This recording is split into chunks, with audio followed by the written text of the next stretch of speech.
저희 연구원에 주어진 주제는 부동산 정책과 시장 분석이라는 주제로 장장 100시간, 100분을 하라고 하는데 어떻게 꾸려야 될지 살짝 걱정은 되지만 저희 연구원은 민간 연구소이기는 하지만 부동산 정책, 특히 주택 정책에 대한 연구들을 많이 합니다. 그리고 매년 연말에 시장 전망이라고 해서 올해도 시장 전망을 발표를 했습니다.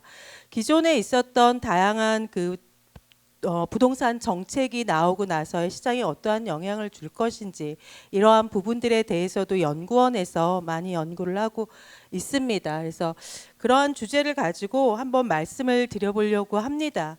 지금 아마 여기에 계신 분들이 더 그 현장에서 체감을 하시고 계실 거라고 생각을 합니다. 그 어느 때보다 쉽지 않은 시장 상황이라고 얘기를 하고, 특히 지방에서는 더욱 어렵고 그나마 괜찮다라고 했던 서울 수도권마저도 조금 어렵다라고 이야기를 하고 있는 와중에 또 서울 일부 지역에서는 최고가를 경신하고 있다라고 하는 기사도 쏟아지고 있는 굉장히 아이러니한 시장입니다. 그래서 지금 전체적으로 시간 속에서 왜 앞으로 더 우리가 더 세부적으로 시장 분석을 해야 되는가라는 것에 초점을 좀 맞추려고 합니다.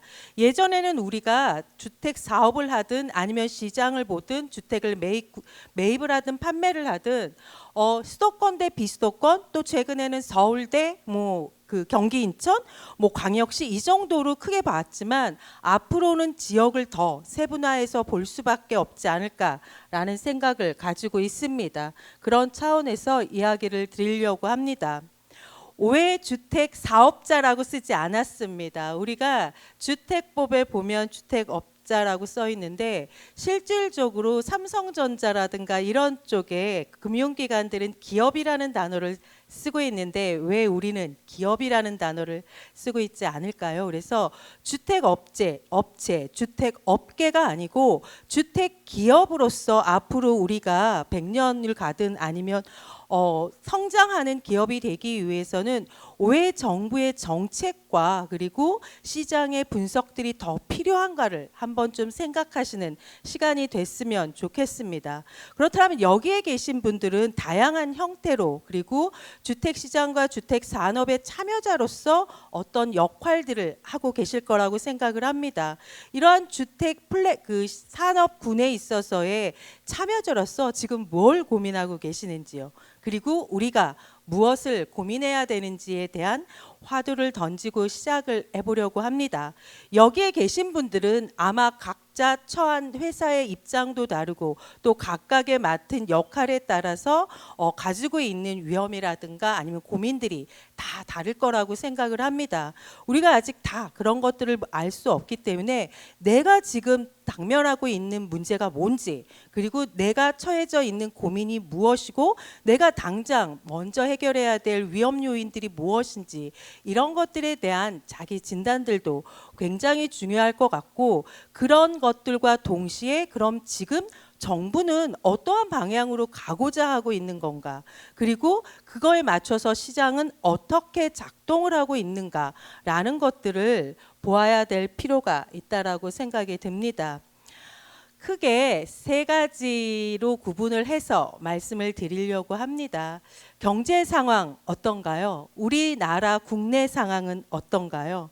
지금 미국 트럼프 2기 정부가 들어서면서 관세 정책에 의해서 또 세계가 지금 술렁이고 있는데, 이런 경제 상황은 지금 어떤지, 그리고 그 경제와 좀 더 밀접해 가고 있는 것이 부동산뿐만이 아니고 특히 주택 시장들이기 때문에 경제 상황과 부동산 정책에 대해서 개관을 좀 해보고요. 현재 주택 시장 어떠신 것 같습니까? 괜찮아질 것 같습니까? 앞으로는 어떨까요? 그래서 현재 주택시장의 흐름이 어떤지, 그러면 우리가 조금 특징적으로 살펴야 될 게 뭔지를 보고, 주택 사업 여건이 주택 사업을 어떤 분야에서 하고 있는지에 따라서 조금씩은 다 다를 거라고 생각이 듭니다. 그래서 여기서는 일반적으로 보편적인 여건과 우리가 앞으로 고민해야 될 것들이 뭘까, 그리고 미래에 우리가 성장 기업으로서 가기 위해서는 어떠한 부분들을 장기적으로 같이 준비해야 되는지에 대한 이야기를 드려보려고 합니다. 올해 정부가 얘기한 우리나라의 경제 상황은 불확실성이 계속될 것이다 라고 이야기를 하고 있습니다. 채광 경기도 어려워질 거고 민생 어려움도 계속될 것이다 라고 이야기를 하고 있습니다. 세계 경제 성장률은 작년 3.2% 성장에 이어서 올해도 그 정도의 수준은 유지할 것이다 라고 하는 것이 정부의 공식적인 이야기이고 IMF의 이야기이기도 합니다. 이 표에서 한번 보시면 조금 우리가 눈여겨볼 것이 전 세계 3.2%인데 선진국은 1%대입니다. 그런데 중국과 인도가 4에서 7%의 성장을 가지고 있기 때문에 여전히 신흥국 중심의 세계 경제가 지속이 될 것이고, 선진국은 1%대의 저성장의 그 국면에 계속 있을 거랍니다. 있을 그런 특징이 있다라고 보여지고, 미국 같은 경우에는 작년 2.8% 성장해서 올해 2.2% 성장으로 낮췄습니다. 지금 트럼프 위기가 들어서서 미국이 어떠한 방향으로 갈 것인지에 대해서 세계가 지금 집중을 하고 있는데, 미국 경제가 작년보다 좋지 않다라고 하면 그게 우리나라 국내 경제에는 어떤 영향을 줄 것인지, 우리나라의 수출입에는 어떠한 영향을 줄 것인지, 지금 트럼프가 이야기하고 있는 그 관세 정책이 우리나라의 그 직접적으로의 경제 부분과 이게 파생적으로 해서 우리의 주택 부동산에는 어떠한 영향을 줄 것인지에 대한 그 살펴보는 것들이 필요할 것 같습니다. 여기서 보시면 그동안 굉장히 어려웠던 유로존이 조금 개선이 될 것 같지만 여전히 1%대입니다. 하나 우리가 눈여겨볼 것은, 우리가 그동안 일본을 이야기하면 잃어버린 30년, 앞으로 일본은 회생하기 어려워 라는 이야기를 너무 많이 해왔고, 우리는 그게 무슨 모범 답안인 것처럼 이야기를 해왔습니다. 그런데 작년에 일본은 굉장히 어려운 경제를 넘어섰고, 올해 그래도 1%대로 조금 개선되는 모습을 보입니다. 그렇다라고 하면 우리나라의 경제 성장률이 기재부에서는 1.8%가 올해 성장할 거라고 이야기를 하지만, 최근에 한국은행이라든가 KDI에서 나오는 거 보면 1.5%까지 낮춰서 조정을 하고 있습니다. 이게 상반기인데 하반기로 가게 될 경우는 어떻게 될 것인지 라는 부분들을 봤을 때, 일본의 잃어버린 30년이라고 영원할 것 같이 얘기를 했지만 일본이 조금 개선되고 있는 모습을 보이고 있다라는 것들을 하늘 주안점을 가질 필요가 있고, 우리나라의 지금 그래도 1.8%대의 경제 성장을 기대하고 있지만 올해 여러 가지의 경제 변수들이 있기 때문에 전반적으로 주택 부동산 시장에 대한 어려움이 있다라고 이야기를 하지만, 경제 상황이 어떻게 갈 것인지에 대한 것들도 좀 집중을 해서 올해는 살펴봐야 되지 않을까라는 생각이 듭니다.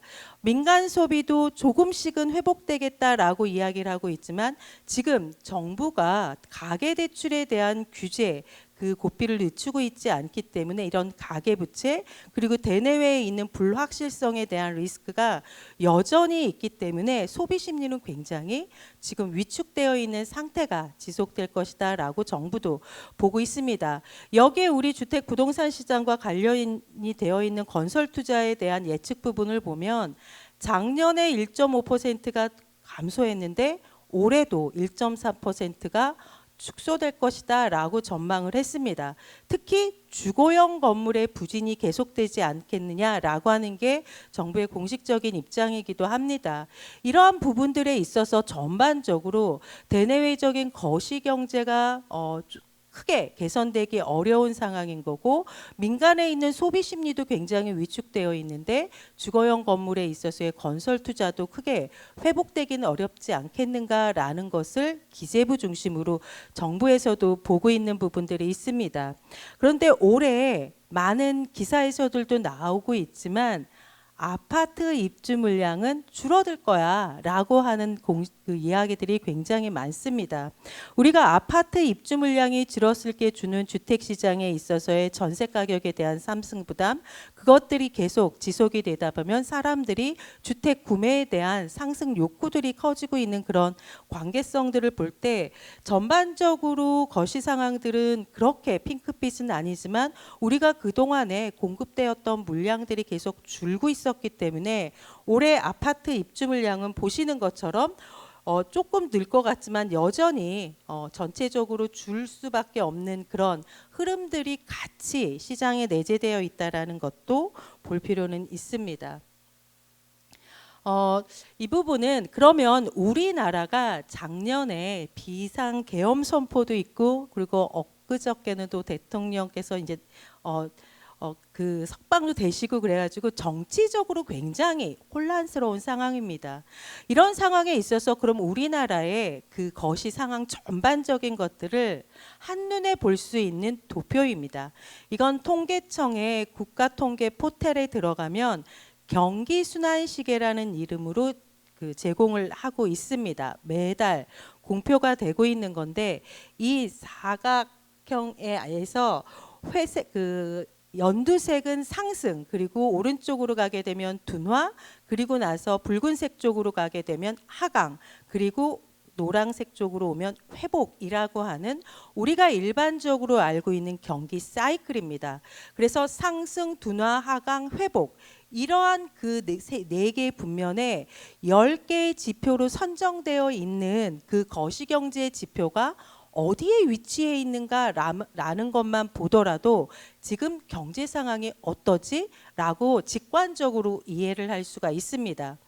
2022년 한 2년 전 말 경기에 보시면 우리가 알 수 있는 기업 경기 실사지수, 그러니까 기업 경기에 대한 부분들은 상승 국면 그 회복 국면에 있었고, 그리고 건설 기성액이라고 해서 수주와 관련된 건설 시장에 대한 부분들은 상승 국면에 있었습니다. 그 외의 지표들은 둔화와 하강 국면에 있었지만 2023년 말이 되면 여전히 건설 기성액이라고 해서 주택 건설 부분에 대한 것들은 그래도 상승 국면에 있었고, 많은 거시 지표들이 상승과 회복 국면으로 조금씩 이동되는 것들을 보실 수가 있습니다. 그런데 작년 연말 12월 기준으로 보시면 직접적인 기업과 연계가 되어져 있는 기업 경기 실사지수와 건설 기성액 지표가 모두 하강 국면에 있습니다. 이게 지금 현재 우리나라의 국내 경제 상황이라고 할 수 있습니다. 전반적으로 경기 지표가 어렵다라고 보실 수 있습니다. 이게 앞으로 이제 어떠한 방향으로 갈 것인지에 대한 것들은 꾸준히 지표들이 나오면 살펴보실 필요가 있습니다.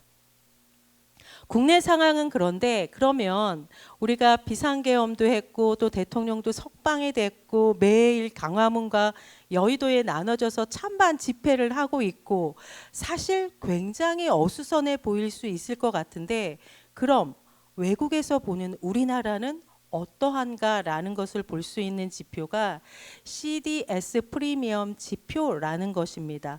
국제금융센터에 가면 이 부도위험 지표라고도 이야기하는 CDS 프리미엄 금리 지표가 공표가 되고 있습니다.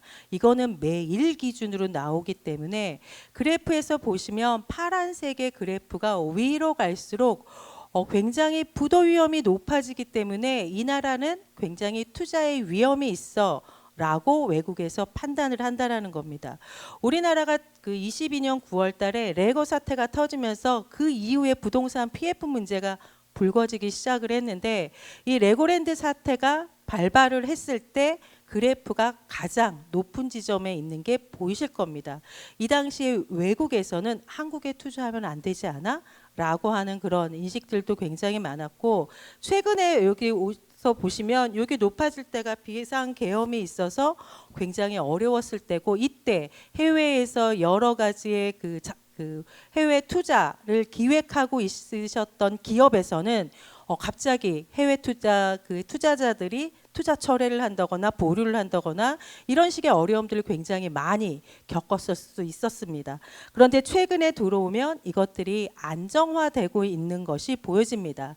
특히 최근에 조금 올라가고 있기는 하지만 우리나라 외국에서 해외 국가에서 우리나라의 국내 신용을 보는 그 지표는 비상계엄 선포 이전으로 회복이 되고 있다라는 것으로 판별이 되어지고, 그렇지만 여전히 우리나라의 정치적 불확실성이 내재되어 있고 환율이 굉장히 높고, 그리고 시장 금리가 미국은 내리고 있는데 우리는 아직 많이 내려가고 있지 않은 상태이기 때문에 여전히 어렵기는 있지만 해외 투자 시장에서는 조금씩 투자할 수 있는 분위기가 개선이 되고 있을 여지는 보여주고 있는 것으로 보여집니다. 국내 내부의 겨시 상황들의 지표는 아직 어렵지만 해외에서 국내 시장을 보는 그 리스크는 작년 연말보다는 크게 개선되어 있고, 지금 보시면 전체적으로 평균이 40bp 이하입니다. 굉장히 안정적인 그래도 투자 신용을 가지고 있는 그런 상황이다라고 이야기를 드릴 수가 있습니다. 우리가 지금 문제인 부분들은 미국이 금리를 조금씩 하향 조정을 하고 있고 내리고 있는 상황에서 1월 달에 우리도 금리를 25bp 내리기는 했습니다. 그렇지만 우리가 가지고 있는 시장 금리라고 하는 주택담보대출 금리라든가 기업대출 금리 같은 시장 금리는 우리는 기준금리에 연동을 되지 않고 있고 코픽스에 연동이 되기 때문에 실질적으로 시장 금리에 반영이 되기까지는 좀 시간이 걸리는데, 아직까지도 그 오른쪽에서 그래프에서 보시는 것처럼 기준금리가 내려갔음에도 불구하고 시장금리는 높은 수준이라고 하는 리스크가 있고, 여기서 보시는 것처럼 가계대출 금리가 여전히 높은 상태이고, 특히 주택담보대출금리, 그다음에 집단대출금리, 전세자금 대출금리가 아직까지 높은 수준이기 때문에 전세자금 대출금리가 높고 집단대출금리가 높다라는 것은 중도금이라든가 이런 잔금을 대출을 받기가 여전히 어려운 상황인 거고, 입주 물량을 공급을 했을 때 새로운 입주자를 찾아야 되는데 이 입주자들이 전세자금 보증금을 마련하기도 지금은 녹록하지 않은 시장이기 때문에 결국 수요자와 공급자에게 있어서의 이 금융에 대한 대출 제약의 부분들이 아직까지 큰 위험 요소다라고 볼 수 있습니다.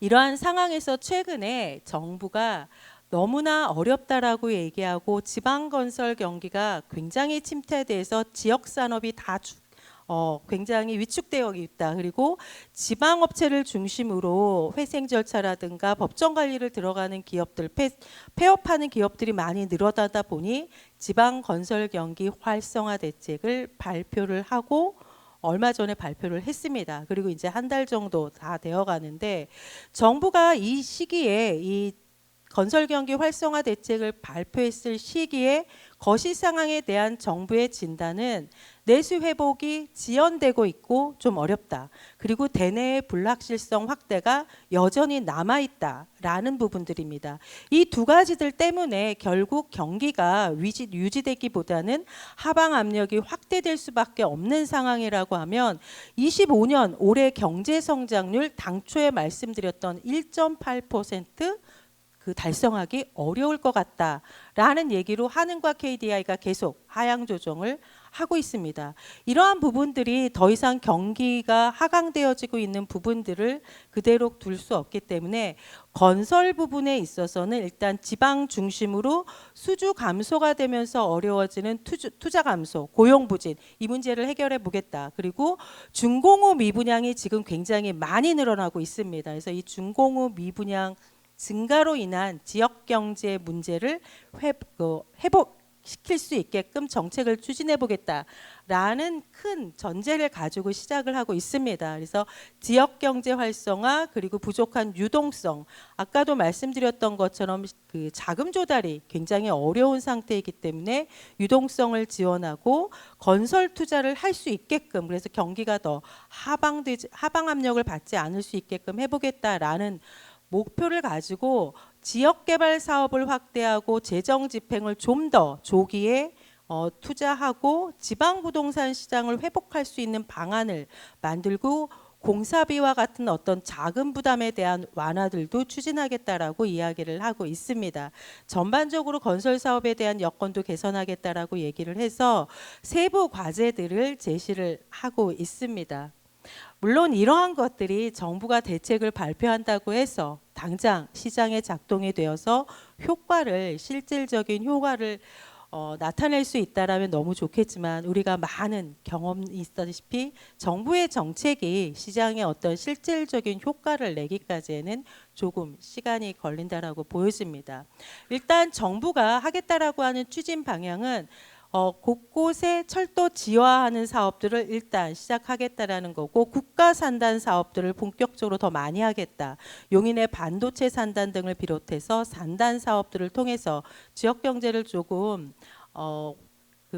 회복시킬 수 있겠다라고 얘기를 하고 지방의 그린벨트 개발 제한 구역을 해제를 해서 국가지역 전략 사업을 추진하겠다라고 발표를 했습니다. 이러다 보니 또 언론에서 시끌시끌한데 이 수도권의 주택이 부족한 곳의 개발 제한 구역뿐만이 아니고 지방의 개발 제한 구역을 푼다는 것에 대해 찬반 논란도 많지만 일단 지역에서 원하는 곳에 그린벨트를 좀 해제를 해서 지역 전략 사업들을 할 수 있는 부지 확보들을 하겠다라고 발표를 했습니다. 그리고 지역 활력타운이라고 해서 좀 더 정부의 재정이 들어갈 수 있는 개발 사업과 이번 정부가 단독 다세대와 같은 저층 노후 주거지를 정비할 수 있는 뉴빌리지 사업을 본격적으로 시작을 하고 있습니다. 선도 사업 32곳을 선정을 했고 이곳에 보조금을 지원을 해서 유동성들도 공급하겠다라고 이야기를 하고 있고 우리가 부산이나 인천과 같은 경우에는 정말 오래된 노후항만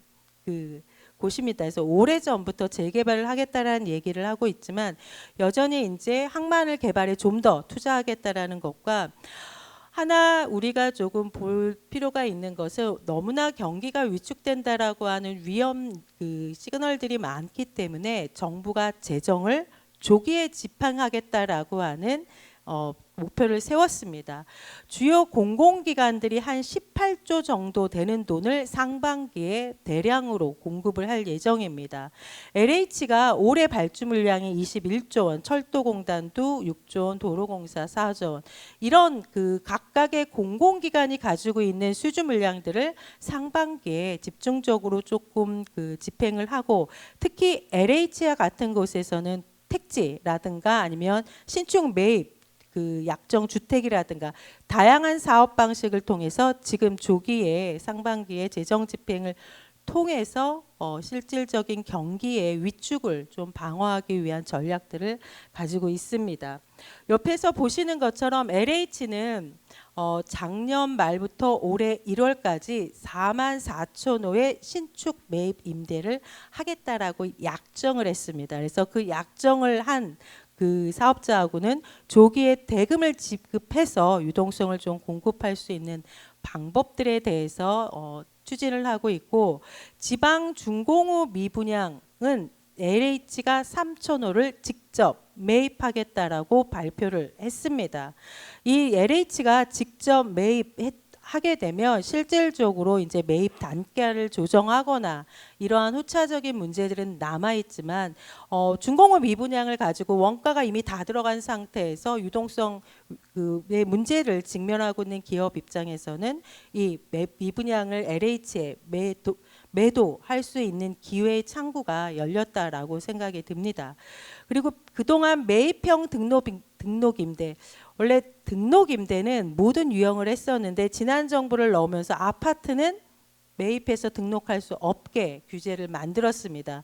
그런데 비아파트에서만 허용 중인 것들을 지방의 중공업 미분양 아파트에 대해서는 매입해서 등록임대로 할 수 있게끔 제도도 열었습니다. 그래서 CR리츠라든가 그다음에 다양한 방식들을 통해서 지방의 미분양 문제로 인한 그런 위험들을 해소하겠다라고 지금 적극적으로 제시를 하고 있습니다. 그리고 주택 거래를 활성화할 수 있게끔 지방은행이 지방 주담대를 취급을 하면 인센티브를 주겠다. 그래서 거래를 좀 촉진할 수 있게끔 하는 금융 정책들도 있고, 하나 지금 문제가 되는 건 작년에 그 스트레스 DSR이 들어오면서 시장이 위축이 됐고, 스트레스 DSR이 도입이 되기 직전에 많은 사람이 오히려 대출을 받아서 또 풍선 효과도 있고 이런 문제가 있고, 올해 7월에 스트레스 DSR 3단계 도입을 그 목전에 두고 있습니다. 그런데 지방 같은 경우에는 4월, 5월, 그러니까 다음 달이나 그 다음 달에 지방 시장 상황을 봐서 어떻게 할 것인지 범위와 비율을 좀 고민해 보겠다라고 하는 약간의 여지는 두고 있는데, 우리 지금 올해 스트레스 DSR이 7월 달에 도입이 될 걸 예고하고 있기 때문에 이 항방에 따라서도 시장의 흐름은 조금 달라질 수 있을 거라고 보여집니다. 2월 19일 날 지방경기 활성화 대책을 정부가 발표를 했지만, 그 이전에 굉장히 다양한 정책들을 2022년 5월 10일부터 시작해서 지난 정부에서 굉장히 수요 억제 중심으로 되어 있던 규제들을 완화하기 위한 정책들을 많이 발표를 했고요. 그리고 22년 8월 16일에는 270만 호를 공급하겠다라고 하는 주택 공급 계획도 발표를 했고, 그와 더불어 그때 일기 신도시 재정비 마스터 플랜 수립, 그래서 우리가 작년 연말에 5개 일기 신도시의 선도지구 지정을 하는 것들이 마무리가 됐습니다. 그 이후에 우리가 전세 사기라고 하는 정말 생각지도 못했던 문제들이 불거지면서 전세 사기에 굉장히 집중됐던 정책들로 인해서 최근에 전세 사기가 주로 많이 일어났던 비아파트 부분의 시장이 어려워지고 있는 지금 형태이기도 합니다. 2023년 9월 달에는 주택 공급의 문제가 계속 위축되고 있다라고 하는 것 때문에 주택 공급을 좀 더 확대하겠다. 그리고 민간이 좀 더 공급을 할 수 있겠다라고 하는 대책들도 제시를 했고, 작년 1월 10일 대책에서는 도심 공급을 좀 더 집중하는 정책을 제시를 하고, 민간 시장이 위축이 되어 있고 민간 시장이 공급하기가 굉장히 어려운 상황에서는 공급 부족의 문제들을 미리 방지하기 위해서는 공공이 역할을 굉장히 많이 해야 할 수밖에 없습니다.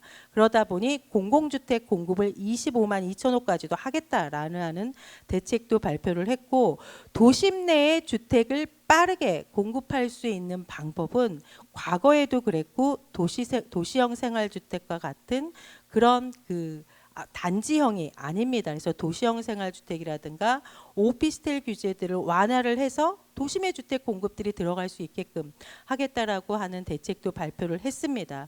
그리고 작년 88 대책을 통해서 정비 사업을 좀 더 빠르게 가겠다라는 얘기들도 하고 있습니다. 정부가 그동안 22년 윤석열 정부가 들어오면서부터 굉장히 많은 대책들을 했는데, 지금 이게 어제까지 이 청와대가 멈춰 있었으니까 최근에 몇 개월은 멈춰 있었죠. 근데 앞으로 이게 어떠한 그 국면으로 가게 될지에 따라서도 지금 이렇게 많은 대책 방향들이 결정이 되어질 수가 있습니다. 그래서 앞으로 우리가 4월, 5월 국회에 있는 여의도 방향이 어느 방향으로 갈지도 잘 한번 같이 살피셔야 될 것 같습니다. 정치적인 상황은 그런데 국토부가 이러한 그 전반적인 경제 상황과 국토부가 해야 될 일들과 이것들을 가지고 올해 하겠다라고 발표한 내용입니다. 국토교통부는 매년 모든 정부가 그러듯이 업무 계획을 발표를 합니다. 올해 해야 할 업무들을 국토부 것만 정리해 갖고 온 겁니다. 국토부의 최고의 목표는 신속한 주택 공급 차질 없이 추진하겠다라는 거고, 주택 공급 기반들이 무너지지 않게끔 지속될 수 있도록 그 기반들을 공고히 만들겠다라는 겁니다. 이건 비단 이번 정부뿐만이 아니고 모든 정부들이 다 그렇게 해왔습니다. 그렇지만 결국 이런 것들을 하기 위해서는 아까 말씀드렸던 거시 상황뿐만이 아니고 실질적으로 금리의 문제라든가 자금 조달의 문제와 다 연계가 되어 있기 때문에 국토부가 아무리 이런 것들을 의욕적으로 이야기를 하더라도 재원 조달의 문제라든가 거시 상황이라든가 국내 경기들이 뒷받침되지 않으면 지연이 될 수밖에 없는 그런 한계는 여전히 있습니다. 올해 국토부가 중점적으로 할 건 신축 매입 임대입니다. 매입 임대가 원래는 도심에 굉장히 어렵게 사는 기초생활수급자들을 위해서 그곳에서 저렴하게 살 수 있게끔 그 기존에 있던 주택을 사서 임대주택으로 공급하는 LH의 공공임대주택 프로그램입니다. 이것이 최근에 와서는 신축으로 잘 지어진 것들을 매입해가지고 공급하겠다라는 거고, 이게 이제 아파트형으로 공급을 하는 그런 현상이기 때문에 이 부분들이 역대급으로 많습니다. LH가 이렇게 많은 물량을 신축 매입 임대로 한 적이 없지만 워낙 시장이 안 좋고 공급에 굉장히 위축되고 있어서 정부가 공공의 그 역할을 더 많이 해야 된다라고 하는 취지의 하에 지금 2년간 11만 호를 하겠다라고 얘기를 했고, 작년에도 4만 호를 했기 때문에 올해도 할 겁니다. 그래서 이 신축 매입 임대 주택에 대해서 한번 검토해 보시는 것도 좋을 것 같습니다. 그리고 그동안 인허가의 지연에 어려움들이 굉장히 많아서 각 지자체마다 이야기가 다르고, 그리고 이것들에 대해서 내가 이걸 인허가 받는 과정에 있어서 문제가 생겼을 때 도대체 어디다가 질의해야 될지도 모르겠고, 이런 문제들에 대한 애로사항들이 많았습니다. 이 부분들에 대해서 올 상반기에 인허가 지원센터를 설치하겠다라고 이야기를 했기 때문에 이것들이 설치가 되면 사업을 진행하는 과정에 있어서의 애로사항이라든가 이런 것들을 물론 협회를 통해서도 많이 해소하고 계시겠지만 활용하시는 것도 앞으로는 좋을 것 같습니다. 그리고 허그를 통해서도 유동성 공급 30조 원의 공적 보증을 좀 더 하겠다라고 얘기를 했고, 올해와 당분간은 공공주택의 공급이 굉장히 많이 확대될 것입니다. 25년에 25만 2천 호를 공급을 할 예정인데 여기에 건설력만 7만 4천 호를 착공할 겁니다. 그리고 이거를 상반기 내에 20%를 집행한다 그랬는데, 과거에 이런 공공주택은 공공주택 사업자만이 공급을 할 수 있게 됐고, 그리고 2012년부터는 공공주택 사업자와 공동개발을 할 수 있는 민간 참여 방식의 사업들도 확장이 됐습니다. 그런데 제3차 LH 혁신 방안이 나오면서 민간 단독으로 할 수 있는 공공주택 사업들에 대한 것을 기회를 주겠다, 그리고 경쟁을 시키겠다라는 취지 하에 실질적으로 법안까지 지금 국회에 가 있는데, 이런 것처럼 공공주택에 민간이 참여할 수 있는 기회들이 조금씩 확장이 되어지고 있는 것이라면, 기존의 경기가 좋을 때는 민간 단독으로 그 주택 사업을 하는 것도 하나의 대안일 수 있겠지만, 지금처럼 이렇게 불확실성이 커지고 위험이 많아지는 상황에서는 공공주택과 공공 부분에 있어서의 같이 협업을 하는 것들도 하나의 좋은 방법이라고 보여질 수 있습니다. 이 도면에서 보시는 것처럼 빼곡하게 수도권의 공공택지와 공공분양 공급 예정 지구의 물량들이 많습니다. 그래서 이러한 부분들에 있어서 한번 살펴보시는 것도 어떨까라는 생각이 들고요. 결국은 우리가 주택이 현재 2천만 채 정도가 전국적으로 있습니다. 이 중에서 30년 이상이 된 주택은 얼마나 있을까요? 앞으로 30년 된 주택은 점점 늘어날 겁니다. 정비 사업이 세계 전국 곳곳에서 어떠한 형태든지 이루어질 거기 때문에 이 정비 사업에 대한 부분들을 관심을 가져야 될 것 같고, 일기 신도시를 필두로 해가지고 계획 도시들의 정비 사업들이 진행이 될 겁니다. 지금 수도권에 있는 일기 신도시만 했지만 지방에 내려가면 계획 도시들이 많고, 거기도 30년 이상 된 것, 20년 이상 된 것들이 있기 때문에 이런 기존의 계획 도시에 정비 사업이 필요로 하는 지역들도 이제 새로운 그 필요성으로 나타날 것이라고 보여집니다. 이 위에 민간 사업의 영역은 아니지만 그 청년들에게 주겠다라고 하는 희망 드림 주택, 이것들도 공공주택 사업이지만 실질적으로 민간이 참여할 수 있는 기회가 있다라고 하면 참여해 보는 것도 좋을 것 같습니다. 그리고 앞으로 우리나라의 국토 고속철도망은 4바이 4입니다. 그래서 이런 식으로 전체적으로 교통망 체계가 개편이 된다라고 하면 이것 중심으로 사람들이 집중되는 수요지도 달라질 것이기 때문에 국가가 가지고 있는 철도망 계획, 고속도로 계획, 이런 교통망 계획과 실질적으로 사람이 유입되는 곳에 있어서의 그런 지역들에 대한 그 입지 부분들에 대한 관심도 가질 필요가 있다라고 보여집니다. 또 이번 정부에서는 이 업무 계획에서도 나왔지만 실버 스테이라고 해가지고 그동안에 우리가 알고 있는 실버타운과는 같은 목적이지만 성격이 다른 실버 스테이를 공급하겠다라고 발표를 했습니다. 우리가 점점 더 고령화 사회로 그리고 초고령화 사회로 진입을 하고 있기 때문에 결국 액티브 시니어를 비롯해서 고령 가구에 대한 주택 수요들이 늘어날 것이다. 그리고 그런 고령 가구에 이게 있어서는 고령 가구에게 맞는 주택일 뿐만이 아니고 고령 가구가 필요로 하는 그 케어 서비스, 실버 케어 서비스까지 같이 장착이 된 그런 주택에 대한 니즈가 굉장히 많아질 것이다라고 하는 걸 다 공감을 하실 거라고 생각을 합니다. 그런 차원의 실버스테이라는 것들이 시범사업으로 들어가고 있기 때문에 앞으로 어떠한 이름이더라도 이런 고령 가구들을 위한 주택에 대한 관심은 지속될 거라고 보여집니다. 그리고 정부가 민간 임대 주택을 신유형 장기 민간 임대 주택이라고 해서 20년짜리를 공급을 제도를 만들었습니다.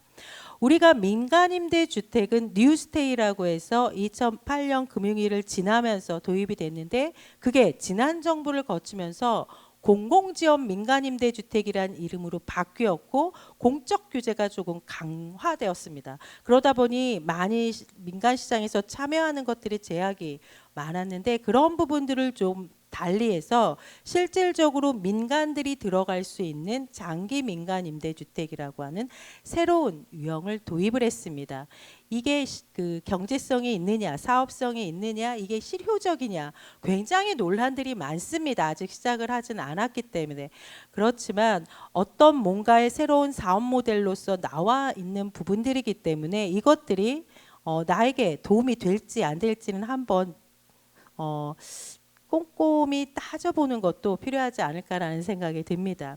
우리가 2008년 처음 뉴스테이를 도입했을 때 아무도 안 될 거라고 이야기를 했습니다. 그래서 인천 검단 쪽에서 그 시범 들어갔을 때 거기 아무도 입주 안 할 거야. 거기 미달될 거야 라고 다들 언론에서 얘기를 했는데 미달되지 않았고 경쟁률 좀 나왔습니다. 그리고 나서 8년 후에 매각을 통해서 엑시스를 하는 구조였는데 팔아야 됩니다.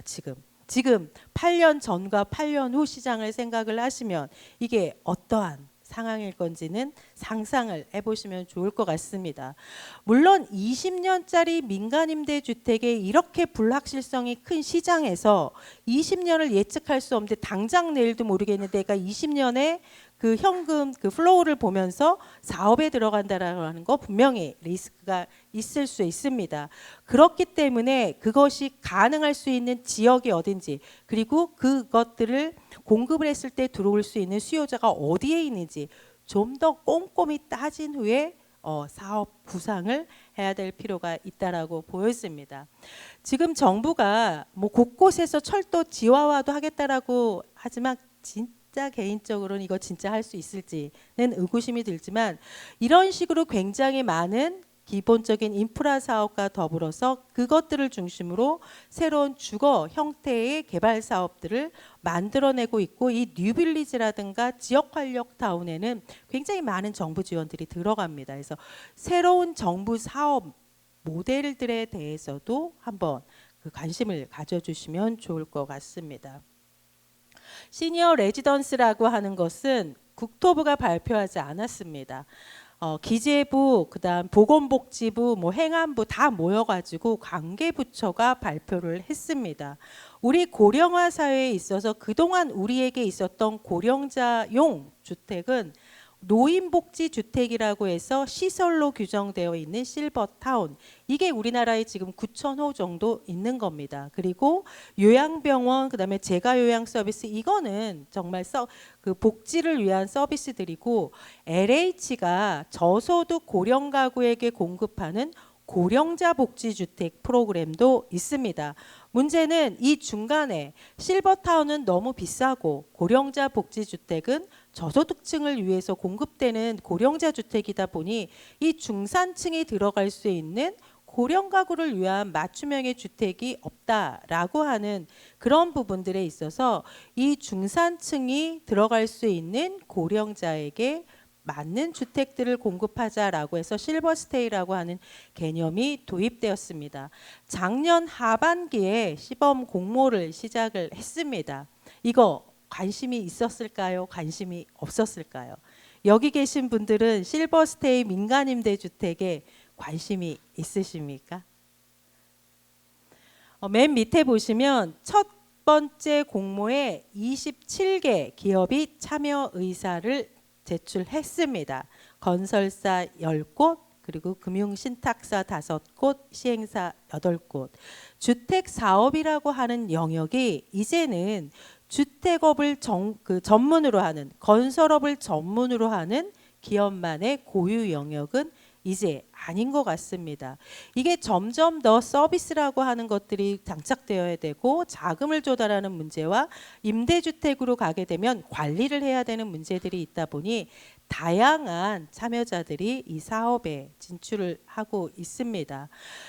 처음에도 한 지구 구리갈매 역세권에 선정이 되어 있는데 이 한 곳에 지금 27개 기업이 참여 의사를 냈는데 앞으로는 어떻게 될까요? 앞으로도 분양 시장이 당분간 어렵다라고 하면, 그리고 고령 가구가 점점 늘어난다라고 하면 시장의 관심들은 꾸준하지 않을까라는 생각을 가지고 있습니다. 올 2분기에도 공공택지의 사업자 공모를 할 예정으로 되어 있습니다. 우리가 지금과 같은 시장 상황에서는 민간 택지를 확보하는 것이 굉장히 어렵습니다. 기존에 확보한 토지도 실질적으로 활용하기가 굉장히 어려운 상황들이기 때문에 택지 확보의 리스크가 적은 공공택지에서 이러한 사업들이 시범적으로 진행이 되는 거기 때문에 관심을 가질 만하다라고 보여집니다. 이 고령자형 실버스테이는 고령자를 위한 특화 서비스, 시설 서비스가 장착이 되어져야 하고, 이게 민간임대주택 특별법에 들어가다 보니까 유사 실버주택 임대료 시세의 95% 이내여야 한다라는 조건들도 있습니다. 문제는 실버주택이 전국에 9천 개밖에 없는데 도대체 내가 사업하고자 하는 이곳과 저기 멀리 떨어져 있는 곳의 가격을 비교할 수 있는 거야. 그리고 인근에는 실버주택 자체가 없는데 이런 논란들이 조금 있기는 하지만 그 부분들은 디테일한 것들은 지금 조정을 해서 정리를 하고 있습니다.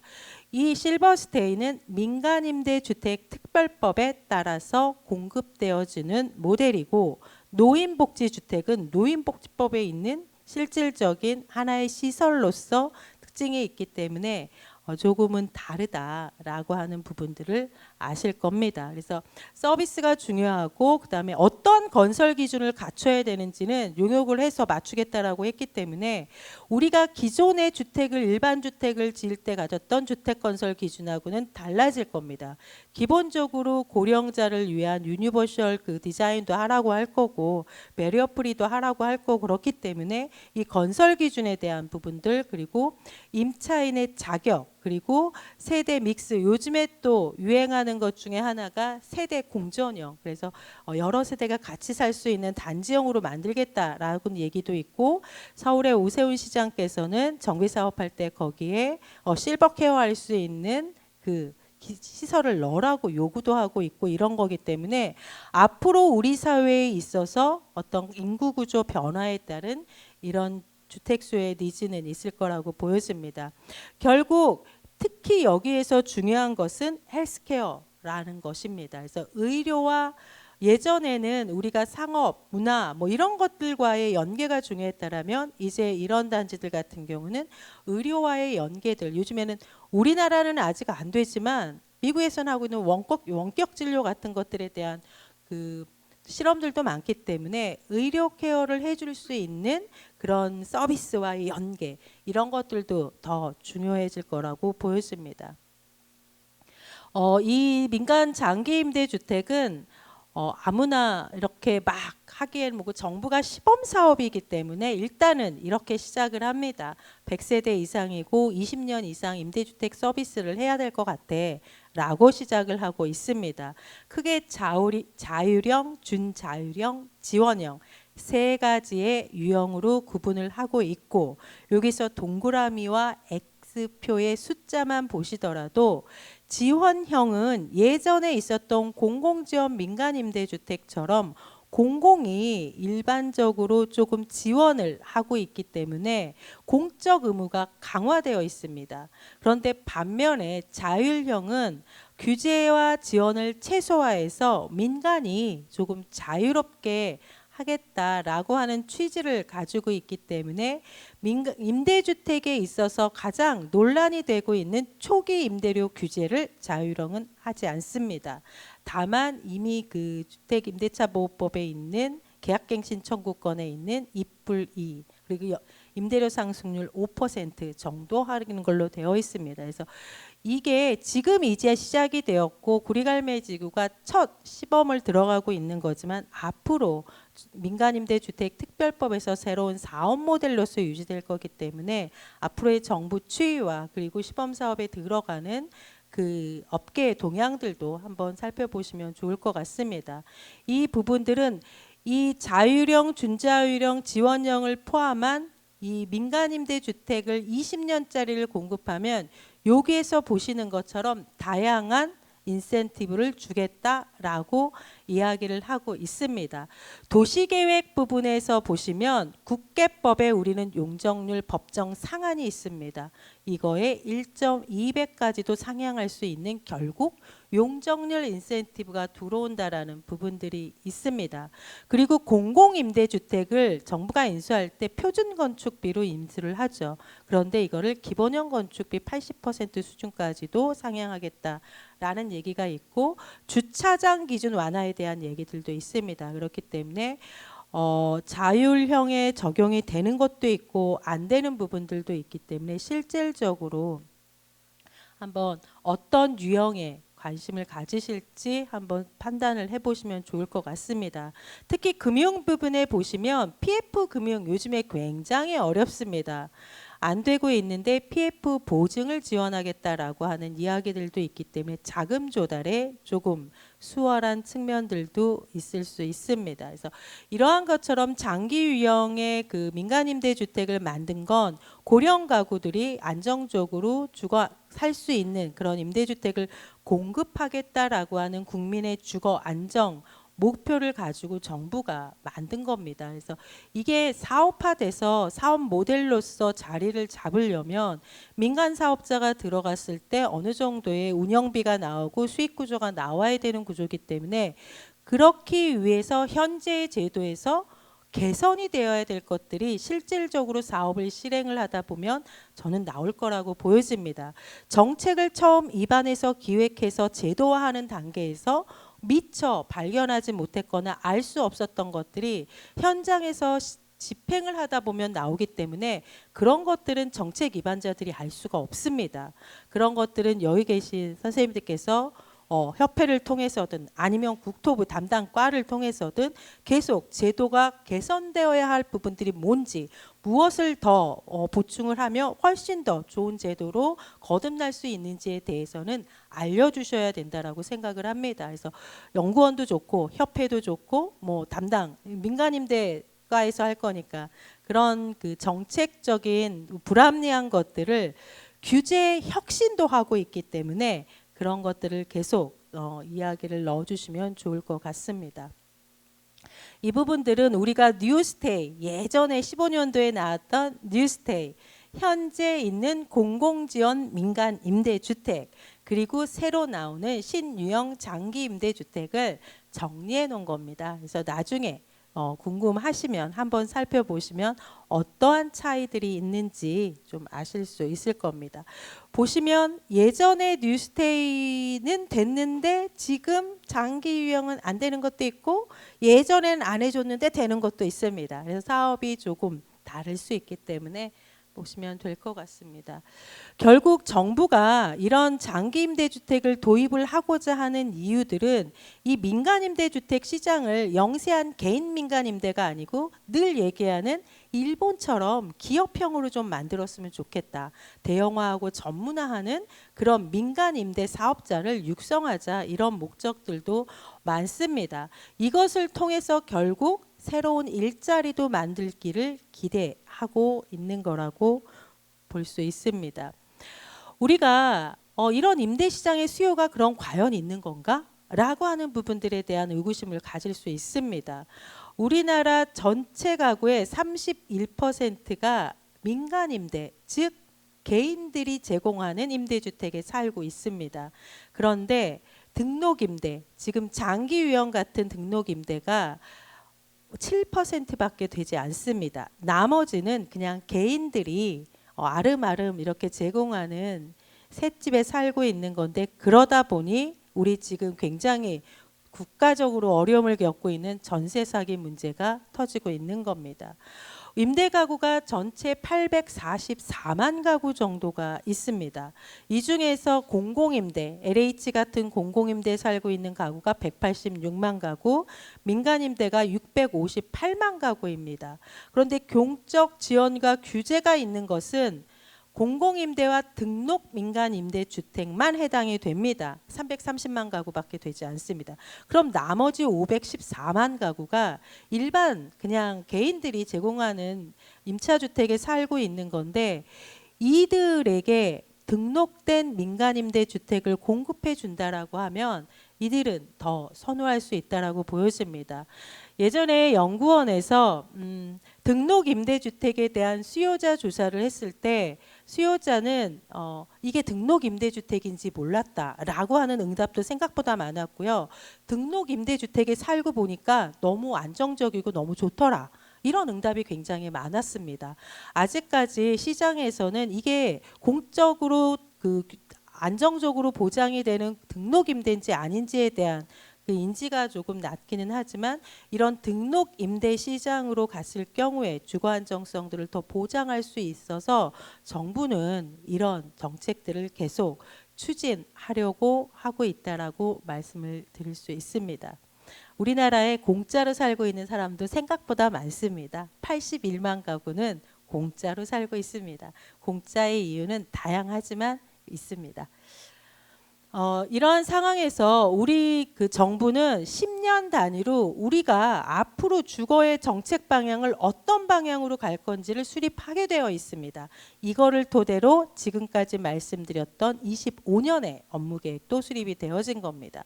이 국토부가 25년 업무계획을 수립하면 그걸 받아서 각 지자체가 각자 자기 지자체의 업무계획을 수립하는 구조입니다.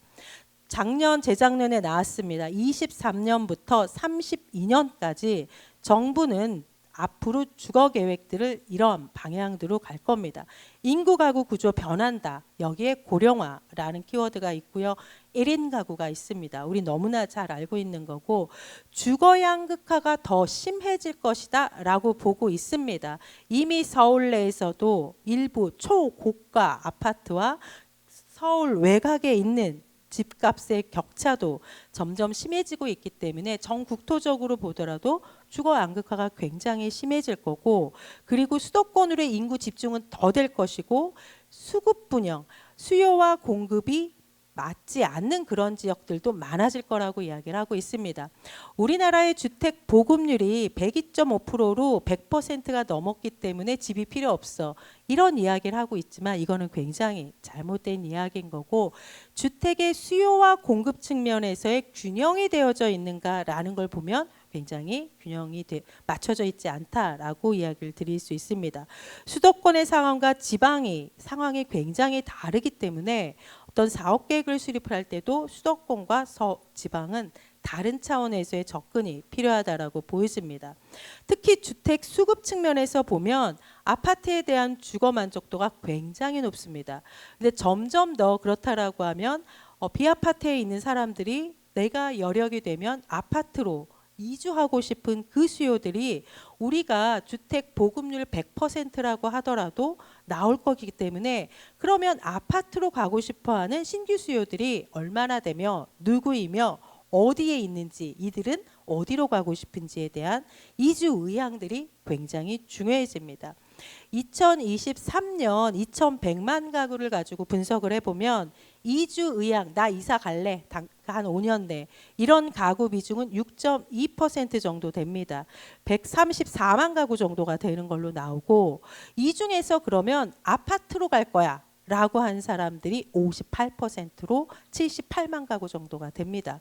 물론 이 78만 가구 중에서 50만 가구는 아파트에 살고 있습니다. 그런데 또 아파트로 가고 싶대요. 그렇다면 이 사람들은 내가 지금 살고 있는 아파트보다 품질을 낮춰서 가지는 않지 않을까라고 추측은 해봅니다. 20만 가구 정도는 아파트에 살고 있지 않은데 아파트로 가고 싶은 겁니다. 점점 더 이러한 니즈들이 굉장히 커질 거라고 하면 우리가 단순하게 양적으로 주택이 부족해가 아니고 이런 아파트에 대한 새로운 서비스에 대한 니즈들이 어디에서 발생하고 있고 어떤 형태로 발생하고 있는지에 대한 살핌이 굉장히 중요해진다라고 이야기를 드릴 수 있습니다. 그러다 보니 정부에서도 장기주거 종합계획에서 안정적인 주택 수급 관리를 하겠다라고 이야기를 하고 있습니다. 그러면 주택 수요와 공급이 제일 안 맞고 있는 지역이 어디지? 이런 걸 우리가 찾아내야 되는 게 숙제라고 생각을 합니다. 장기 주거 종합계에서 보면 권역별로 수요가 얼마나 있어, 주택 수요가 얼마나 있어 라고 하는 것들을 공표를 합니다.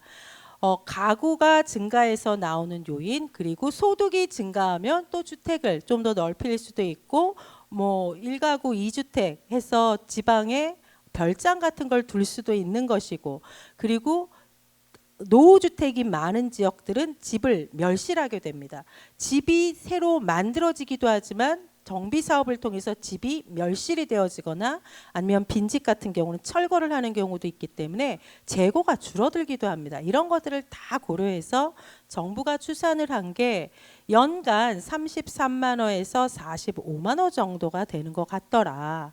이거는 순수한 그런 수요입니다. 그렇다면 아까 말씀드렸던 나 아파트에 살고 있는데 아파트로도 가고 싶고 더 좋은 아파트로 가고 싶고 내가 비아파트에 살고 있지만 아파트로 가고 싶은데 이런 교체 수요에 대한 것들은 여기에 담겨 있지 않습니다. 그렇다면 여기서 얘기하는 연간 40만 원보다는 교체 수요까지 하면 더 많을 수도 있다라는 거고, 권역별로 보시면 2023년부터 32년까지 이 수요 추정하는 것들이 굉장히 이게 숫자이기 때문에 어떻게 추정하느냐에 따라 또 달라질 수도 있는 부분들이 있습니다. 그러다 보니 디테일하게 내려가지 못하고 이렇게 권역별로 묶었는데, 내가 어떤 그 담당 사업지가 있다라면 이런 수요들이 어떻게 있는지 저는 꼼꼼히 따져야 된다라고 보여집니다. 그래서 그런 부분들을 살피시고, 그리고 사업 유형도 우리가 예전에는 뭐 재건축 재개발 뭐 그다음에 그 택지 개발, 도시 개발 이런 식으로 갔는데 부지 규모에 따라서 접근하는 사업의 방식을 달리하고 있습니다. 큰 대규모 단지와 작은 원도심 내부에 있는 지역들, 그리고 계획 도시와 그리고 아예 그 원래 자연 발생적 도심지에 있는 지역들 보시는 것처럼 다 정비 사업입니다. 다 오래된 주택이 있는 지역들 바꾸는 건데 사업명들이 다르고 사업법들이 다르다라는 것들을 보시면 좋을 것 같습니다. 우리가 서울과 같은 지역들은 실질적으로 대규모의 그 택지 개발, 토지계획 정리 사업을 했던 강남이 아니면 강북과 같은 지역에서는 대규모로 뭔가 사업들을 하기 어렵기 때문에 소형 노후 주거지에 대한 니즈들이 더 많을 수도 있다라는 거죠. 그래서 서울은 아파트에 살고 있는 사람들이 절반이 되지 않습니다. 평균적으로 우리나라의 60% 이상의 아파트에 살고 있지만 서울은 의외로 비아파트에 살고 있는 저층 주거지에 살고 있는 가구들이 굉장히 많기 때문에 그러다 보니 뭐 가로주택 정비 사업, 자율주택 정비 사업, 모아타운 별의별 새로운 서울시만의 유형이 나오는 이유도 그런 것입니다. 그래서 이렇저처럼 그 주거지의 형태와 유형에 따라서 적용하는 법들이 점점 더 복잡해지고 있다라는 것들을 말씀을 드리고자 합니다. 여기서부터는 지금 전반적인 정부의 정책 기조에 대해서 말씀을 드렸고 시장 생활 가볍게 워낙 많이 더 체감을 하시고 있을 거니까 말씀을 드리겠습니다. 서울의 신고가 경신했다라는 기사가 연일 요즘에 쏟아지고 있는데 아파트 가격 하락 기조는 유지가 되고 있습니다. 전체적으로 지금 동글뱅이 쳐놓으신 그 살색으로 되어져 있는 부분은 5년 평균 월별 가격 흐름입니다. 1, 2월 그 1분기 때는 가격 흐름이 조금 약했다가 우리 이제 6월, 7월 3분기 쪽으로 가면 가격이 조금 오르는 그런 우리는 사이클을 가지고 있구나라는 걸 보실 거고 11월, 12월이 되면 조금 가격이 빠지는구나 이런 기본적인 사이클을 가지고 있는 상황에서 2023년 그 상반기 때 엄청나게 떨어졌었죠. 그리고 나서 회복을 했는데 작년에는 조금 올랐다 조금 떨어졌다. 자, 여기서 하나 보실 것은 2023년에 이렇게 굉장히 많이 떨어져서 폭락할 것이다 라는 얘기들이 있었던 그런 시기였었죠. 모든 전국, 수도권, 그다음에 광역시, 도지역 모두 다 그렇게 됐었습니다. 그런데 지금 작년에는 이 파란 그래프의 흐름을 보이고 있는데 앞으로 지금 가격이 떨어지고 있다라고 얘기를 하는데 이때와 같은 이런 굉장히 급락하는 장세가 또 올까요? 한번 질문을 해보십시오. 우리가 가격이 떨어지고 있는 이 낙폭이 어느 그 변동성을 가지고 가는 것인지 볼 필요가 있고 이거는 굉장히 큰 지역을 묶어놓은 지수의 힘들인데 또 각각 지역별로 가면 이 그래프의 양태가 다 다릅니다. 그리고 주택 유형에 따라서도 다르기 때문에 내가 직접적으로 관련이 있는 내가 매수를 하든 매도를 하든 사업을 하든 그 당해 지역의 가격의 흐름이 시계열적으로 어떤 흐름으로 이어져 오고 있는지 저는 살펴야 될 것 같아서 매우 중요할 것 같습니다. 그리고 그 가격의 흐름이 과거의 트렌드로 봤을 때 어떤 위치에 있는 것인지 를 진단해 보는 것도 굉장히 중요합니다. 이거는 서울 그래프입니다. 다른 지역보다 서울은 변동성이 큽니다. 여기서 보시는 것처럼 서울이 그 24년에 있었던 파란 그래프를 보시면 한때 반짝 올랐다 내려왔죠. 그리고 지금 내려오니까 또 떨어진다 그러는데 조금 또 올라가고 있습니다. 과거 시계열 그래프들을 보면 이렇게 금융위기라든가 외환위기와 같은 그런 큰 쇼크가 있었을 땐 크게 낙폭이 커지지만 그 낙폭을 회복하는 과정에서는 등락을 반복하는 가격 흐름들을 보이고 있는 게 일반적입니다. 그래서 이러한 부분들을 있다라는 거 보고 가격을 좀 시계열적으로 장기적으로 보고 앞을 예측하는 게 필요하겠다라는 이야기를 드리고 싶고요. 지금 우리가 유념해야 될 거는 가격은 변동성이 적게 조금 떨어지기도 하고 올라가기도 하고 국지적인 이건 서울의 이야기입니다. 보시는 것처럼 전세 사기 문제가 터지고 비아파트에 대한 것들의 선호가 굉장히 떨어지면서 비아파트의 공급은 거의 중단되었다라고 저는 보여집니다. 그러다 보니 월세 가격과 전세 가격들이 지금 변동폭이 과거 대비 높은 수준에 위치하고 있습니다. 작년에 보면 월세 가격이 지금 꾸준히 오르고 있고 전세 가격들이 오르고 있습니다. 결국 매매 시장이 계속 이렇게 위축되어 있으면 임차 시장에 있어서의 주거비 부담은 더 커질 수밖에 없고 전세 보증금이 더 높아지면서 주거비 부담이 커지게 되면 이게 일정 시간이게 되면 차라리 집을 사자. 이게 우리가 몇 년 전에 겪었던 빌라라도 사자. 그래서 빌라를 막 그냥 사재기 했던 그런데 지금 잘 생각해 보면 과연 그런 시장으로 다시 돌아올 수 있겠는가. 전세 사기를 경험했기 때문에 쉽지 않다라는 거죠. 그렇게 되면 결국 이런 그 보증금을 안전하게 보증할 수 있는 그런 주택, 그리고 안전한 주택에 대한 수요자들의 선호는 더 커질 수밖에 없을 겁니다. 그래서 서울시장 같은 경우에는 일기 국지적인 시장의 매매 시장과 일반적인 임차 시장과 그렇지 않은 서울 외곽의 그 시장의 양태가 너무 다르기 때문에 이걸 하나의 흐름으로 이야기하는 것은 저희 같은 연구원에 있는 사람들이 하는 거지, 실질적인 개인 수요자나 그리고 사업하시는 분들은 저는 그러면 지금과 같은 상황에서는 평균의 함정에 빠질 수가 있다라고 이야기를 드리고 싶습니다. 인허가를 보십시오. 인허가가 원래는 저희가 예측했을 때 한 35만 호 정도 작년에 인허가가 될 거다라고 예측을 했는데, 정부가 발표한 최종 인허가량은 42만 8천 호입니다. 23년도하고 다르지 않습니다. 여기 보시면 빨간 그래프, 파란 그래프가 12월 달에 쫙 올라가 있는 거 보이시죠? 이거 공공이 마지막에 밀어낸 물량입니다. 작년에 12만 9천 호를 공공이 인허가를 받았습니다. 과거 대비 굉장히 많은 물량입니다. 그렇기 때문에 전체 물량으로는 총량을 인허가를 채웠지만 실질적으로 민간이 인허가를 받은 물량은 많이 줄었습니다. 한 30% 정도 줄었는데, 그러다 보니 착공, 분양, 준공이 준공만 2, 3년 전에 인허가 받아놓은 물량 때문에 민간의 물량도 늘어났지만 나머지 인허가, 분양, 착공은 민간의 물량은 굉장히 많이 작년에 줄었습니다. 올해도 크게 개선되지 않을 거라면, 어렵다라면 이 인허가가 안 돼서 오는 그 여파는, 인허가와 착공이 줄어서 오는 그 여파는 2, 3년 후에 나오는 시장인 거기 때문에, 더군다나 지금은 비아파트가 별로 없습니다.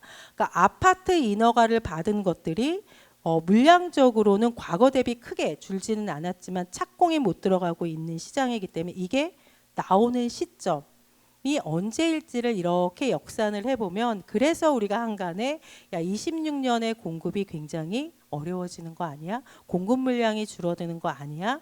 라는 이야기들이 이런 데이터들로부터 나오는 거라고 말씀을 드릴 수가 있습니다. 아파트 입주 물량을 연구원에서 계산해 놓은 겁니다. 국토부는 준공 물량이라고 해서 공동주택 물량을 발표를 하고 있습니다. 많이 쓰시고 아실 부동산 114는 입주 물량이라고 해서 아파트만 얘기를 합니다. 저는 이것도 좀 통일시켜야 된다라고 보이는데, 일단 그래서 부동산 114 자료는 검색일이 언제냐에 따라 숫자가 달라집니다. 그래서 검색일을 적어놓은 이유이기도 하고요. 작년에 저희가 전망을 할 때 쓴 숫자입니다.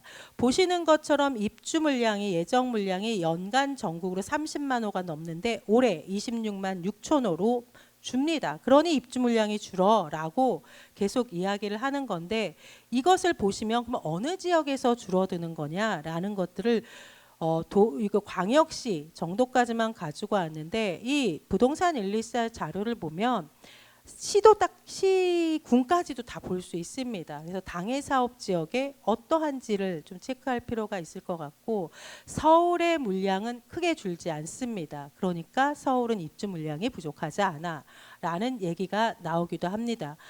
다만 서울은 비아파트 물량이 거의 없습니다. 그렇기 때문에 이제 아파트 쪽에서는 크게 줄어들진 않아서 서울은 그나마 나은 거 아니야? 라는 이야기를 하는 거고요. 문제는 공급도, 민간의 공급도 줄고 있지만 민간의 거래가 거의 반토막이 나 있기 때문에 문제라고 보여집니다. 작년에 65만 건 정도가 거래가 됐습니다. 우리가 주택이 2천만 개 정도 되는데, 보통 시장이 정상적이면 그 중에 5% 정도, 한 100만 건 내외 정도가 거래가 되어집니다. 그래야 세수도 거치고 그러는데, 지금 65만 건 정도의 거래가 됐기 때문에 거래가 굉장히 줄어든 상태이고, 이게 가지고 오고 있는 문제는 세수가 안 거칠 겁니다. 취득세가 일단 많이 줄고 있을 거고, 그것뿐만이 아니고 이러다 보니 이 거래를 통해서 사업을 유지했던 공인중개사 시장도 당연히 어렵고, 이사, 택배, 그다음에 이런 부분들, 이 부차적인 시장들이 굉장히 어려울 수밖에 없습니다. 그래서 실질적인 거래를 정상화시켜서 적어도 80만 건까지는 거래가 될 수 있는 시장이 되어야 되는데 그게 지금 어려운 거고, 여기에 걸림돌로 작용되고 있는 게 대출 규제가 여기 스트레스 DSR이라든가 이런 게 또 작동이 되고 있기 때문에 공급을 확대하는 것들도 되게 중요하지만, 그리고 실질적으로 내가 사업을 해서 분양을 하려고 하더라도 거래가 되어야지 되는 거고, 기존 주택을 처분을 하거나 전셋집을 빼줘야지 내가 입주를 할 수 있는 이런 우리의 시장 구조이기 때문에 거래를 정상화하는 것들도 굉장히 중요한 시장 그 요건이다라고 이야기를 드릴 수가 있습니다. 미분양이 작년에 7만 호였는데 얼마 전에 기사에서도 나왔죠. 이거는 알 수 없다. 10만 건이 이미 넘었다라고 하는 기사도 나오고 있습니다. 우리 최고로 많았었을 때가 그 금융위기 거치고 나서 16만 호가 찍힌 적이 있었습니다. 그때는 신고를 하면 양도소득세를 면제해 주겠다고 했기 때문에 다 신고하신 거죠. 자발적으로. 아마 지금도 그러면 아마 더 많이 늘어날 겁니다. 문제는 이 중에 이것들이 꾸준히 늘고 있고, 지방 그 중공업 미분양이 2만 호가 넘는데 중공업 미분양이 늘어나고 있고, 이 물량들이 대구라든가 경기에 집중적으로 있다라고 하는 것이 그 지역 경제 위기로도 연결이 되고 있습니다. 그래서 아까 말씀드렸던 지방의 미분양을 어떻게든 해소해 보겠어? 안 되면 LH가 직접 살 거야 라는 이야기도 하고 있는 겁니다. 우리가 지금 이 코스톨란이라고 하는 사람은 지금 우리가 금리의 그 방향을 되게 열심히 보고 있는데 헝가리의 투자자입니다. 코스톨라니의 달걀 모형은 투자 이론에서 굉장히 유명하고, 우리가 금리의 저점 시기를 지나서 고점으로 올라간 다음에 다시 지금 조금씩 내려오고 있고, 언젠가진 금리가 내려가는 시기로 갈 겁니다. 금리가 고점에 있었을 때는 부동산 투자하지 않습니다. 그리고 점점 내려오면 이제 다시 부동산으로 들어가는 거죠. 이게 몇 년 전에 있었던 코로나를 겪으면 코로나 이후에 겪었던 현상들인 거고, 이런 금리와의 어떤 투자 심리와의 관계 속에서 사람들의 마음이 주택을 선택하는 데 있어서도 달라지고 있습니다. 당연히 품질, 그래서 요즘에 얼죽신, 얼어 죽어도 신축이어야 된다고 그러던데, 성능과 품질이 굉장히 중요한 것들은 점점 더 젊은 세대로 갈수록 그렇고, 비아파트를 사더라도 신축을 가서 인테리어를 나의 기호에 맞게 해야 된다라고 하는 니즈들이 굉장히 강합니다. 그리고 내가 들어가서 편해야 되는 거고, 집이어서 지붕만 있다고 집은 더 이상 아니라는 거고, 나의 시간들을 세이빙해주고 나의 편리함을 해야 되는 이런 집들에 대한 니즈들이 점점 더 강해지고 있고, 그것들을 갖춰줄 수 있는 게 우리나라에서는 아파트의 형태를 띠고 있다 보니, 이게 결국은 이제 공공주택에서 분양가 상한제 적용을 받는 조금 주변보다 싼 공공분양 아파트에 관심을 갖는 거고, 공공분양 아파트에 관심들이 있을 것 같으니 정부가 뉴홈이라는 이름으로 50만 호 공급을 하겠어라고 하는 대책들이 나오는 겁니다. 그래서 지금 전체적으로 사람들이 가지고 있는 니즈들이 이렇게 변하게 있다라는 거고, 우리가 모든 정보들을 예전에는 내가 일일이 다 찾았지만 요즘에는 너무나 그 정보화 시대이기 때문에 이 경제 상황, 그리고 거래와 제도와 그리고 공급의 민감 부분과 수요와 그다음에 선호, 이 수요와 선호는 좀 많이 다르죠. 그래서 이 선호에 의해서 재고 시장과 연결이 돼서 앞으로 주택 가격이 어떻게 될 건지, 그리고 집을 살 건지 말 건지라는 것에 대한 사람들의 의사결정의 셈법이 굉장히 복잡해지고 있습니다. 경제 성장률은 둔화가 될 거기 때문에 마이너스 요인으로, 하락 요인으로 작동이 될 것 같고, 금리는 낮아질 것이라는 기대를 가지고 있기 때문에 앞으로는 상승 요인으로 작동이 될 거라고 보여집니다. 정책적으로 보면 불확실성과 주담대는 여전히 어려운 상황이기 때문에 하방 요인으로 작동이 되고, 정부가 규제를 완화하고자 하는 기조들을 가지고 있는 건 상승 요인이지만, 이 또한 4, 5월 상반기를 지나서 정부가 어떠한 형태로 안착이 되는지에 따라서도 달라지기 때문에 주의 보셔야 될 것 같습니다. 연구원에서는 수요를 30세 도달 인구와 사망 인구의 차이인 주택시장 활동 인구라는 개념으로 적용을 해서 쓰고 있는데, 이런 30세 도달 인구와 가구 증가 요인으로 보면 수요는 당분간 증가할 것이고, 공급 요인에서는 지금까지 말씀드렸던 것처럼 다 상승 요인으로 작동이 될 수밖에 없습니다. 연구원에서 수급을 분석을 해서 2022년 현 정부가 들어서면서부터 작년까지 계산을 해봤더니 50만 호가 수요 대비 부족하더라라고 하는 결과가 나왔습니다. 결국 이러한 것들로 총 봤을 때 수도권은 가격 상승 압력이 가격 하락 압력 요인보다는 더 높은 거고, 그것들이 가장 그 대내외적인 변수에 민감하게 작동하는 강남의 고가 아파트부터 움직이는 현상들이 나타나고 있다라고 보여집니다. 이 그래프는 주택시장 활동 인구라는 개념을 가지고 주택 수요를 저희가 이렇게 뽑아봤을 때 적어도 31년까지는 증가하더라. 그러니까 증가 수요로, 교체 수요 말고 증가 수요로 31년까지는 계속해서 주택 수요에 대한 것들은 있을 것 같다라는 이야기를 드리는 거고요. 아파트를 원하는 사람들이 늘어나지만 아파트 보급률은 지역마다 다 다릅니다.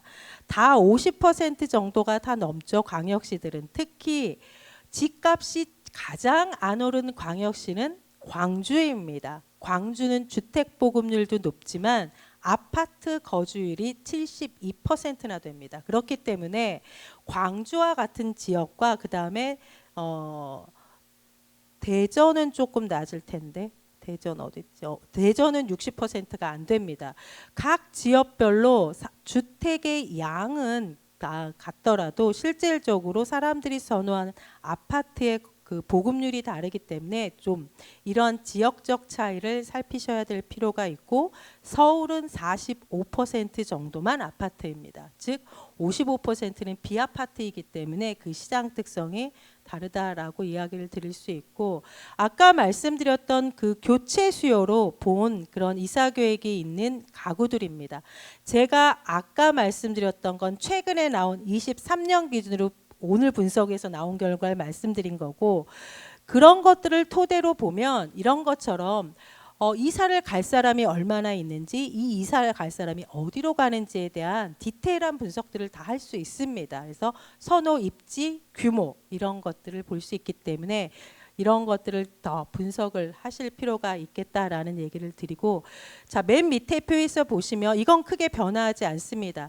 현재 다양한 주택에서 살고 있습니다. 아파트부터 오피스텔, 기타는 뭐 고시원, 뭐 별의별 곳에서 다 살고 있죠. 그런데 이사를 가고 싶다라고 얘기를 했을 때, 그러면 어떤 집으로 이사를 갈래? 라고 질문을 했을 때 보시는 것처럼 남는 것은 아파트 절대적으로 많고, 그 다음에 마당 딸린 집, 일반 단독에 대한 니즈는 지역에 따라서 조금 있습니다.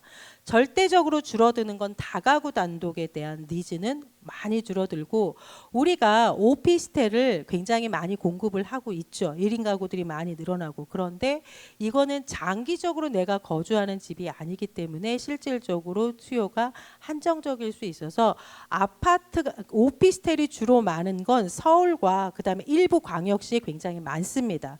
그래서 새로이 신규 공급을 할 땐 그 지역에 이미 오피스텔이 어느 정도 있는 것인지에 대한 그 물량들도 파악해야 되고, 새로운 신규 수요의 입주 수요들이 있는지에 대한 판단들도 필요해 보입니다. 그래서 이건 전국의 데이터이기 때문에 지역적으로는 어떠한 특성들이 있는지 적어도 시도 단위까지는 구분을 할 수 있어서 그런 것들을 볼 필요가 있습니다.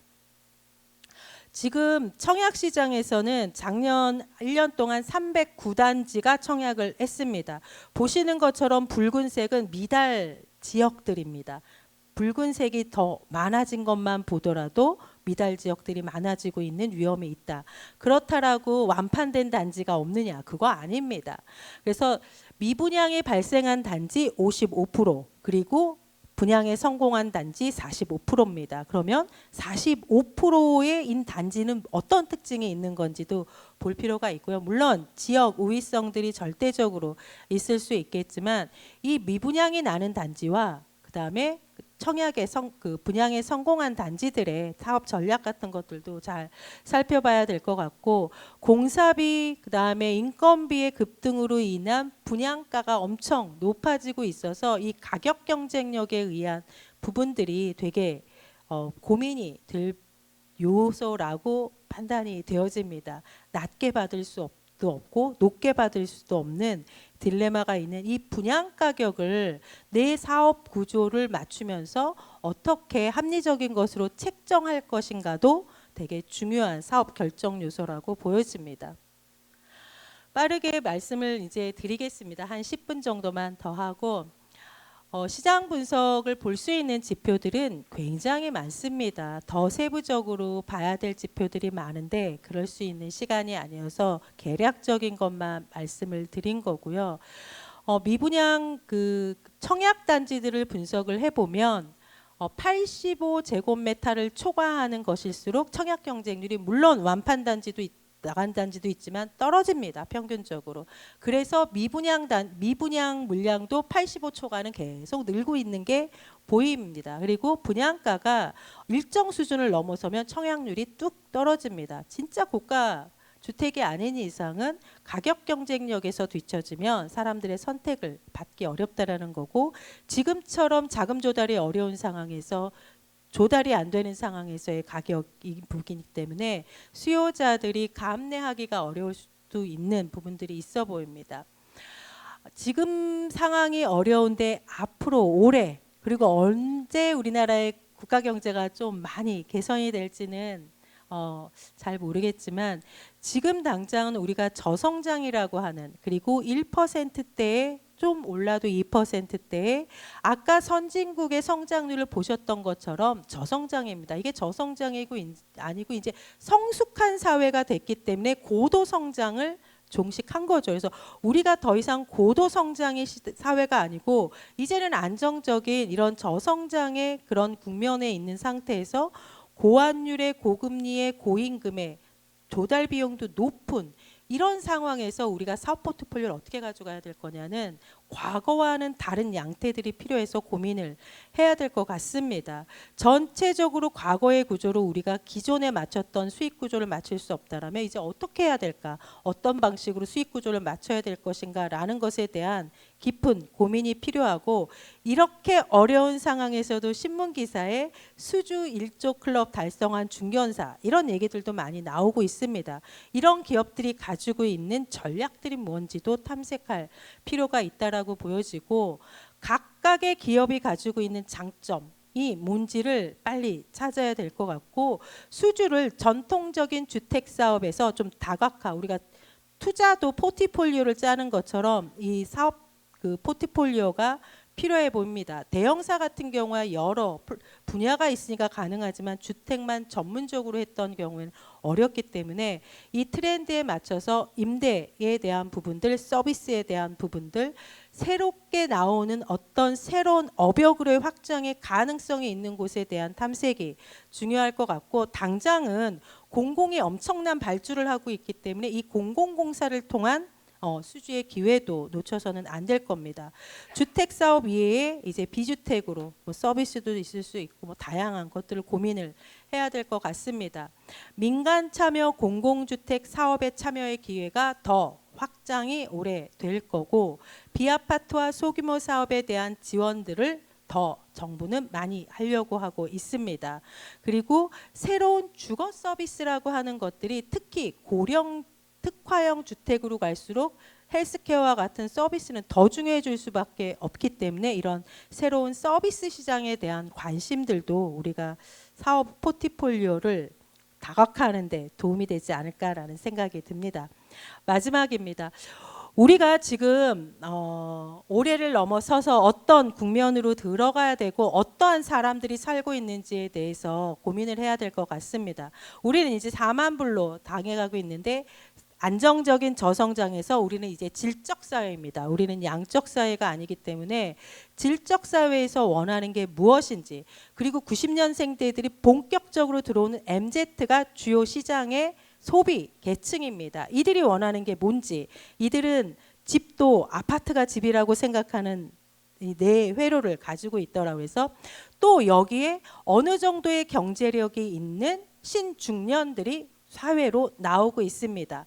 고령 가구 중에는 돈이 없는 가구도 있지만 돈이 정말 많은 자식 세대보다 더 많은 가구들도 있기 때문에 이런 신중년이 형성하는 그 계층의 사회, 그리고 모든 것들이 다 기술 AI로 연결이 되고 있기 때문에 이 디지털화된 서비스가 장착이 되어야 되는 부분과, 우리가 지금 최근에 반도가 미국에서 주상복합을 성공했다라는 기사가 나오고 있습니다. 이 로제의 아파트 열풍이 우리나라가 가지고 있는 이 아파트, 이게 무슨 닭장 같은 이런 거에 살아? 라고 하는 프랑스의 학자가 봤던 그 시선이 아니고 우리나라만이 가지고 있는 이 아파트의 강점이 세계로 나갈 수 있는 기회가 열렸다라고 저는 생각이 들기도 합니다. 그렇다라고 하면 기업이 어떤 사업을 역점을 두고 가셔야 될까? 각자 이거는 답을 하셔야 될 것 같고요. 이 드러커는 유명하죠. 경영학에 있어서 굉장히 유명한데 이 부분들은 결국 얘기를 했습니다. 이 피터 드러커도 기업이 존재의 결정을 하는 것은 고객이다라고 얘기했습니다. 여기는 다 회원사이시고 기업 주시기 때문에 우리 기업이 어떠한 고객들을 대상으로 어떠한 사업을 어떻게 하려고 하는 것인지에 대한 것들을 반드시 저는 구상을 하셔야 될 것 같고, 앞으로는 차별화가 더 필요하고 그 고객에 맞는 제품과 서비스를 우리는 무엇으로 특화해 낼 것인가 라는 차별화 전략들도 굉장히 중요하다라고 생각이 듭니다. 이 피트 드러커의 이야기는 아주 오래된 고전이지만 세대가 바뀌어도 달라지지 않는다라고 생각이 듭니다. 신중년이, 돈 가진 신중년이 나오고 있는 사회고 돈 없는 MZ가 주 소비 계층으로 급부상을 하고 있는 그런 사회에서 우리는 굉장히 어수선한 지금 삶을 살고 있습니다. 고객의 니즈를 파악하는 데 있어서는 가격대에 대한 합리적인 결정이 무엇보다 저는 중요한 것 같고 수요 분석이 절대적으로 필요한데, 사람의 눈높이는 높아져 있기 때문에 가격은 싸되 품질은 높은 이런 이율배반적인 요구들을 계속 하고 있습니다. 여기에 얼마나 우리 기업이 맞출 수 있는가는 숙제이고 난제이지만 필요한 것 같고요. 사람들이 원하는 지역은 앞으로 미래 전망 그 가구 예측들을 보더라도 수도권이 절대적으로 많아집니다. 아무리 국토 지역 균형 개발을 한다고 하더라도 결국 30대와 40대는 수도권으로 오겠다라고 하는 비율이 점점 많아지고 있고, 여기서 보시면 70대 이상의 초록색 그래프가 더 높아지는 게 보이실 겁니다. 결국 고령 가구들은 나이가 먹을수록 건강한 삶을 유지해야 되기 때문에 병원이 필요한데 결국 수도권으로 병원을 찾아서 오는 수요들도 늘어난다라는 거죠. 그럼 이러한 니즈들을 어떻게 수요에 맞춰서 사업에 담아낼지라는 부분과 다들 얘기하는 건 특화 상품, 정말 이것도 10년 전부터 이야기를 하고 있는 것 같습니다. 그래서 이 부분들이 수요에 맞는 차별화된 특화 상품들을 찾아내기 위해서 수요를 좀 더 세분화하고 전략적인 타겟하는 입지를 좀 더 면밀히 들여다 보이는 그런 것들이 필요하다 보이고, 모든 것들을 백화점식으로 넣는 것들은 더 이상 경쟁력은 저는 없다라고 보여집니다. 그래서 나에게 그 필요한 대상 계층에게 맞는, 일본에 가면 그런 주택들이 많아요. 여성 전용 주택. 우리나라도 일부 나오고 있지만 딱 타겟층에서 반려견을 위한 반려견 주택, 그다음에 그 자전거 동호인을 위한 동호인 계획, 이런 식으로 해서 맞는 서비스를 넣는 것들이 많기 때문에 그러한 부분들을 좀 고려해야 될 것 같고요. 이거는 많은 책들에서 얘기하는 100년 기업으로 성장하기 위해서는 이렇게 해야 돼. 한번 나중에 한번 읽어봐 주시면 좋을 것 같고, 저는 5번 스마트한 착한 기업이 오래 갈 수밖에 없는 사회로 가고 있다. 특히 그러니까 이 선진국으로 갈수록 이 스마트한 착한 기업 기부와 도네이션에 대한 이런 니즈가 많아질 수 있는 기업들에 대한 사람들의 그 선호, 그리고 반감을 갖지 않는 기업이 오래 갈 수 있더라라고 하는 얘기들이 많습니다. 결국 앞으로는 국내에서의 한계가 있다라면 해외로 또 눈을 돌리셔야 되는데, 도시화율이 낮은 지역이 신도시도 만들 거고 주택을 공급할 겁니다. 그래서 도시화율이 어느 지역들이 낮은지를 한번 보시는 것도 도움이 될 것 같고요. 전체적으로 이러한 사회에서 우리가 지금의 위기와 위험을 극복해내고 그리고 앞으로 나아가기 위해서는 지역 분석 기능들을 인구 구조 변화, 주거 상황을 고려해서 좀 더 세분화할 수 있는 자료를 갖추시든 아니면 기관들의 것들을 킵하시든 그럴 필요가 있을 것 같고요. 고객 중심, ESG, 사회적 책임 모두 다 이야기하는 부분들입니다. 그리고 하나는 주거 서비스가 좀 더 중요해질 수 있는 부분과 그다음에 고급 단독주택들이 있습니다. 그런데 고급 단독주택이 오래돼서 리모델링을 하고자 하는 고급 수요들이 생겨나고 있습니다. 그래서 이런 것처럼 틈새 시장에 과거에 없었던 새로운 영역들을 발굴해내는 것도 우리가 앞으로를 대응할 수 있는 숙제가 아닌가라고 생각을 하고 있습니다. 여기까지 연구원에서 준비한 자료를 발표를 마치도록 하겠습니다. 네, 혹시 질문 있으세요? 없으시죠? 네, 그럼 이걸로 마치도록 하겠습니다. 감사합니다.